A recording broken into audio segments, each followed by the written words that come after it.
Module 2. Agréger des flux.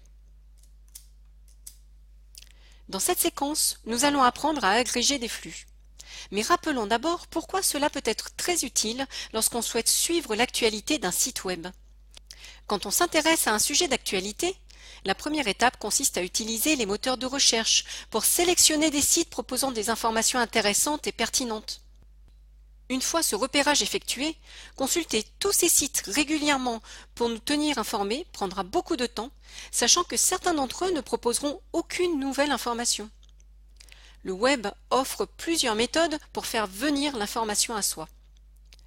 On pourra programmer des alertes à propos d'un sujet sur un moteur de recherche.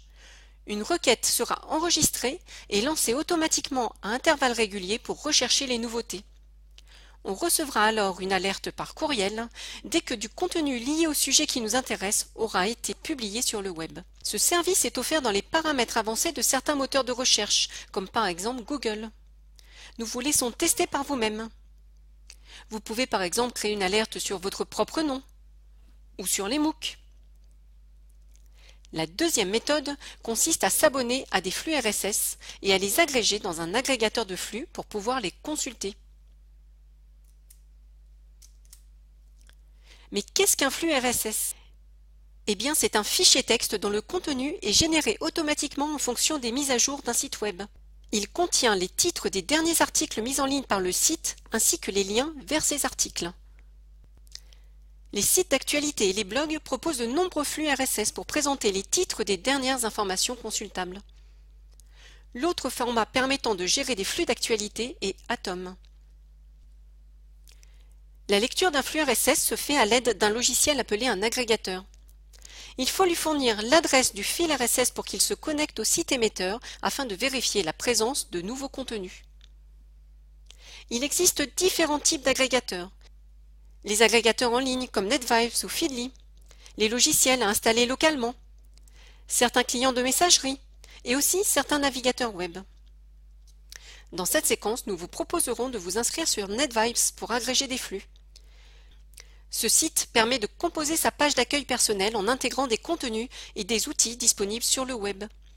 On pourra ainsi rassembler dans un même espace des fils d'actualité en agrégeant des flux RSS, mais aussi son courrier électronique, son agenda, ses favoris, ses médias sociaux préférés. On peut aussi y ajouter des modules préprogrammés comme par exemple la météo. On peut ainsi créer son portail web individuel. Après inscription sur NetVibes, nous pourrons créer une page pour y agréger des flux. Allons sur NetVibes pour voir comment cela se présente. Dans Dashboards, nous retrouvons nos tableaux de bord. Ici, il y en a un nommé Page d'accueil. Nous pouvons en créer d'autres. Dans chaque tableau de bord, nous pourrons organiser nos contenus dans plusieurs onglets. On créera un onglet en cliquant sur la croix. Nous allons maintenant ajouter un flux RSS. Allons sur le site du journal Le Monde. Nous repérons l'icône permettant de s'abonner à un flux RSS. Nous constatons que les fils RSS sont organisés par rubrique. Lorsque nous cliquons sur le bouton XML, nous pouvons consulter le flux avec les titres des différents articles. En cliquant directement sur le bouton NetVibes, nous allons pouvoir agréger le flux. Nous allons l'ajouter à notre tableau de bord. Nous pouvons maintenant le consulter dans l'agrégateur. Sur certains sites, nous n'aurons pas le bouton NetVibes. Allons par exemple sur le site de commentsamarche.net. Cliquons sur l'icône correspondant au flux RSS. Nous voyons apparaître le flux. Il suffit alors de copier l'URL et de l'ajouter au flux, puis de l'intégrer dans la page d'accueil. Nous le retrouvons maintenant dans notre page d'actualité. À vous maintenant d'agréger des flux.